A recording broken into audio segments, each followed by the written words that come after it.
everyone, and warm welcome to this special edition of Your Energy Frontiers. The 2022 Africa Energy Outlook from the International Energy Agency was recently launched. In this special edition, we bring you highlights from the event, featuring a keynote speech from the IEA Executive Director, Fatih Birol. Enjoy it. The world is going through a major energy crisis. But Africa itself is being hit by multiple crises. A food emergency, increasing debts, impacts of climate change, and the global energy crisis. Some of you may know, following our work, definitely my colleague, Dr. Abu Zaid would know, at the International Energy Agency, we have been following since almost 20 years how many people have no access to electricity in the world, with emphasis to sub-Saharan Africa.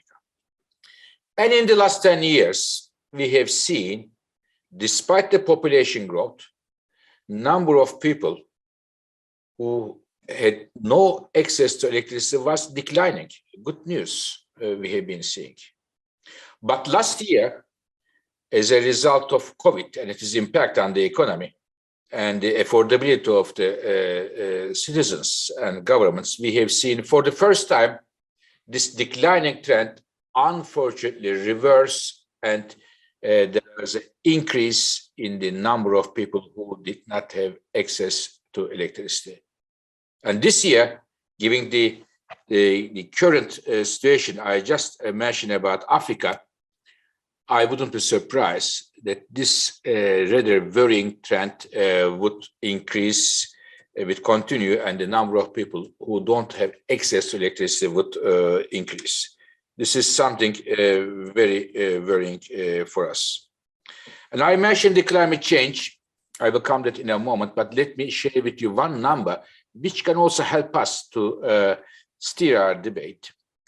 Today, Africa has about close to 20% of the global population, yet Africa's share on global cumulative emissions is less than 3%. But yet, the worst impacts of climate change, such as drought, is felt severely in Africa than anywhere else. So, from the International Energy Agency point of view, the biggest impediment of the economic and social development of Africa is the energy access. When we say energy access, we think of the IEA two important hallmarks. Number one, the access to electricity. Number two, access to clean cooking. And in terms of electricity, our numbers show that today, 600 million people are without electricity in Africa. In terms of clean cooking, about 1 billion people in Africa, they have no clean cooking and using agricultural waste, animal waste for their cooking, which has serious health impacts, especially on women and children. Now,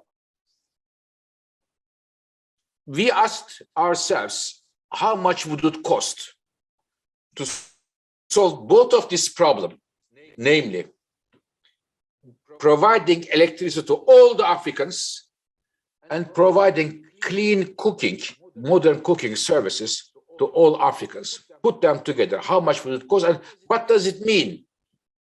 It means, dear colleagues, we need each year in the next 8 years about 25 billion US dollar. It's a big money or small money, depends on who you are and what you value in life. But 25 billion is equal to building one LNG terminal. Okay, we read every day this country is building an LNG terminal, the other country is building another one.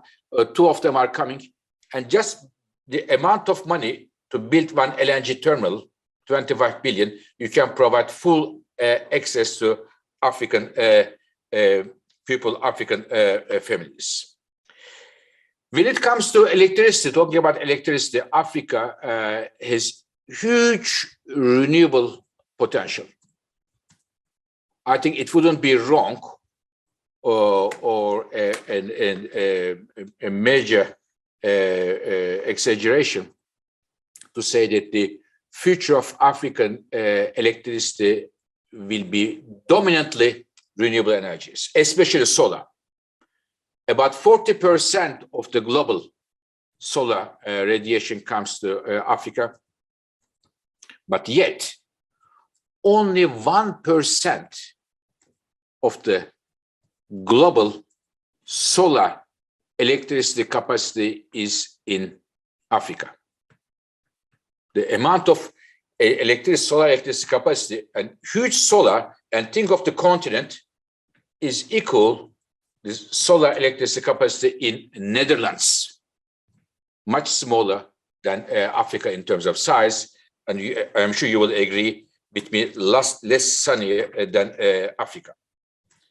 And here, of course, solar, as I said, should be the main driver, together with hydropower, together with geothermal, wind, and other. But solar outcompetes with many of the other fuels in terms of its cost and availability, being cheap and being available. But in addition to the renewables, maybe Madam Commissioner will talk about it, the having grids connecting the countries in Africa will be also very important according to our study. Electricity is one key issue, but beyond electricity, there are other needs in Africa. Africa needs to grow, economy needs to grow, and industry needs to grow. The cement, steel, fertilizers, they all need energy. And here, we wanted to also look at one of the topics discussed heavily, the role of natural gas in Africa. It is discussed in Africa, but also in Europe, in Asia, in Americas, and so on. So according to our numbers, Africa has substantial amount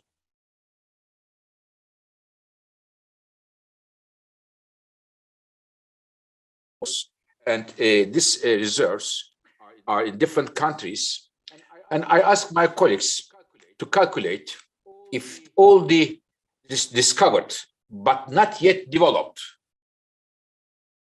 gas reserves would see the light of the day, how much gas they will bring to the market, and what would be the implication of that on emissions, as there is a lot of, I see, sensitivity around that.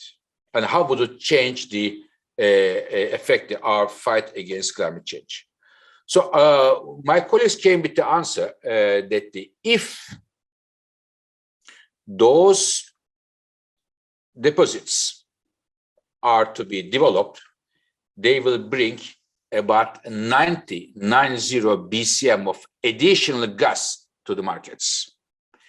And most importantly, the big chunk of this gas will be used to meet domestic needs, more than 2/3 of it, rather than being exported.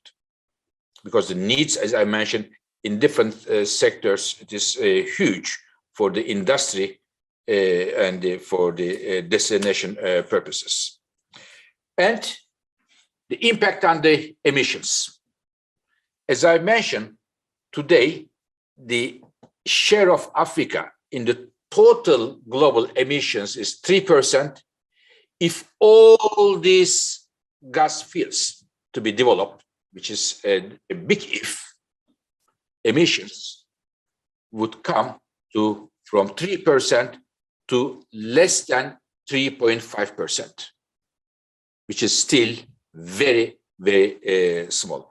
Of course, it's up to the governments, industry, the national international players to decide what they are going to do. But we just wanted to simply put the facts on the table for the countries to decide, because in addition to the climate issue, there are also business risks in all these projects to be undertaken.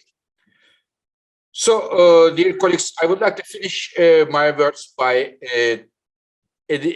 talking one final point, which is the Africa will be a beneficiary or a country which will be disadvantaged from a global clean energy transition. Our view, our report, which just came this morning, which I believe will be a reference book for the African policymakers. I have already heard from several important African countries and leaders, says that Africa may well be a beneficiary for two reasons. One, Africa also is a home for major critical minerals, which are important for clean energy technologies, ranging from solar PV to the electric cars. It can be cobalt, it can be lithium, it can be copper, huge amount of critical minerals in Africa.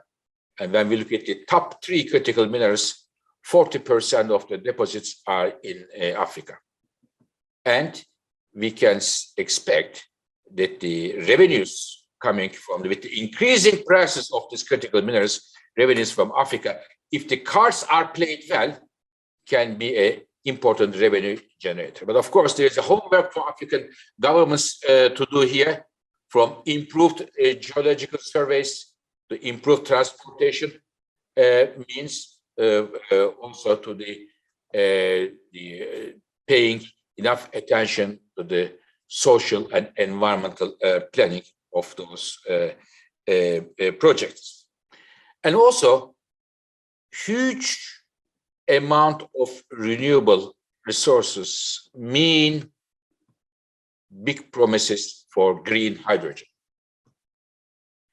Again, our analysis show that as a result of the plenty of renewables, with the expected decline of the hydrogen technologies, electrolyzers, we may well see that the cost of hydrogen production in Africa could be very cheap, and it can be, on one hand, important for using domestically, but also it can compete with the domestic hydrogen production of Europe in Europe. So therefore, there is a major advantage here from clean energy transitions. And for this, of course, investments are critical. And I would like to reiterate International Energy Agency's appeal to the multilateral development banks that we have done last year.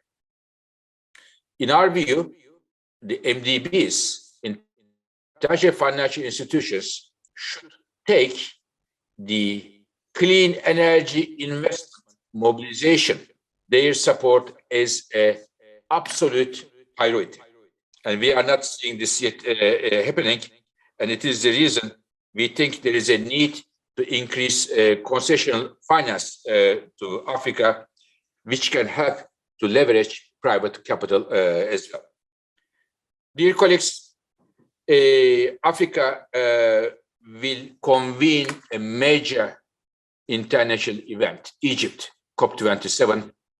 And my wish, my hope, my appeal to African leaders to use this platform wisely and placing Africa's clean energy investments and its need and its benefits for Africa and to the world at the heart of the international and climate debate.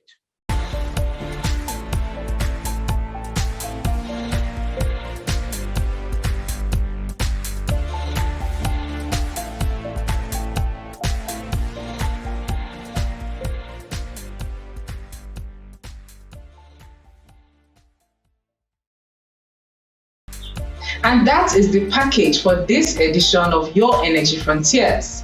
And we thank you for watching.